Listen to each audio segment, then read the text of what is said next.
there, and welcome to Hocus Pocus. I'm your host, Grace, the Pretty Okay Witch. On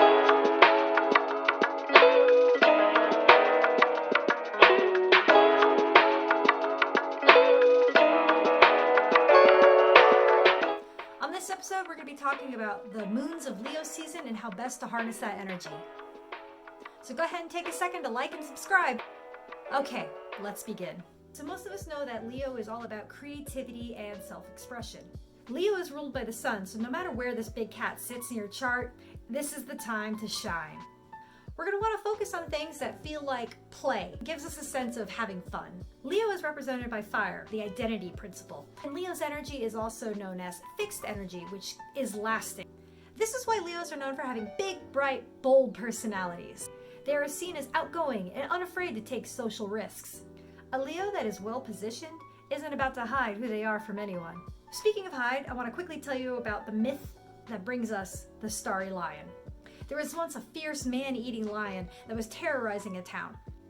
Our boy Hercules was tasked with killing this lion and bringing his skin back as proof. The lion's hide was impenetrable, which made this almost an impossible task for Herc. Had Athena not inspired Herc to use the lion's own claw to skin it, he might have failed this first of his 12 labors. As a reward for the lion's efforts, vengeful Hera lifted it to the skies and put it among the constellations. And that's how we get the stars today. According to the Tropic Zodiac, the sun enters the sign of Leo on the 22nd. I'm going to get in a bit more into what the difference between tropical and sidereal and other more sciencey sort of elements in another episode. But for now, we're just going to stick with the Tropic Zodiac, and I'm going to focus on the moons, their phases, and how best to work with their positions.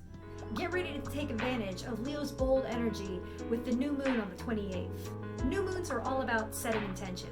When the new moon comes first, after the sun enters a new sign, it's an excellent opportunity to align your intentions with the energy of that season. With Leo being all about creativity and individuality, now's the time to think about how you want to express yourself to the world. Is there an artistic hobby you've been wanting to explore? Maybe you're craving an update to your wardrobe. A good ritual for this day is to go through your previous intentions. Get out those dream boards, review your bullet journal, and unarchive that to-do list in your notes app. Try to pick ones that will give you a sense of creative fulfillment. And feel free to add anything new that tickles your fancy. This is what we're going to be working with this month. I do want to point out that we have Jupiter going into retrograde also on the 28th. This retrograde will last until November 23rd. With this planet of fortune and expansion cruising backwards through the evening sky, be ready for some hyperfocus. Be careful not to overindulge in your passions. In fact, if you can, hold off on taking any major action until the first quarter moon next week. Make plans for the work that you want to do, and get prepared by gathering supplies. Assemble your support team, set those deadlines. As the sage is moving backwards through Aries, we need to pay attention to picking the right path. That fiery energy may have us chasing down an idea that doesn't quite align with our goals. The moon enters its first quarter phase on August 5th in Scorpio. Now is the time to tackle that big art project. Dig deep into your well of emotions to create and build on those new moon intentions. Scorpio energy is intense and penetrating. Take a second to ask yourself, how did the goals that you set at the new moon help to express your deepest feelings? What holds you back from your unique creativity? What actions can you take to shine as your true self? Now is the time to get to work on the projects that light your fire. On August 11th, the full moon is going to be in the sign of Aquarius, known for insight and intellect. Full moons are all about celebration, and Leo is the life of the party. Let your accomplishments take the spotlight. While Leo is all about identity, Aquarius helps us to see how our unique creativity fits into the bigger picture. This is also a good time to celebrate with your community. Maybe it's time for that collab. We have the last quarter moon on August 19th in Taurus. Now is the time to get direct about letting go.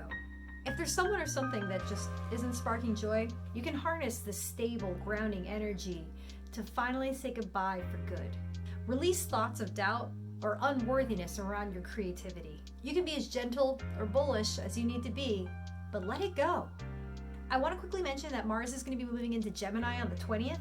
Communication might feel forceful or energetic. Be mindful with what you have to say during this period, because your words might be more cutting than you intended. Well, that's it for now. I'll drop a couple of journal questions for you to revisit during each moon phase in the description below. How will you be outstanding this Leo season? Let me know in the comments what intentions you'll be working with. And because the algorithm demands a sacrifice, don't forget to cast Mage Hand and hit that like button. Draw the subscribe card from your Oracle deck, and leave a comment with a topic you'd like to see next time. Stay spooky, my friends!